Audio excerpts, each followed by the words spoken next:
You ask Tiger to solve. This deals with linear equations with one unknown. The final result is n equals 156. Let's solve it step by step. Group all constants on the right side of the equation. Add 12 to both sides. Simplify the arithmetic.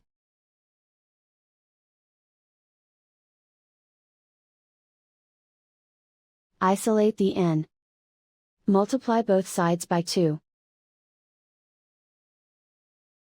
Group like terms. Multiply the coefficients. Simplify the fraction. Simplify the arithmetic.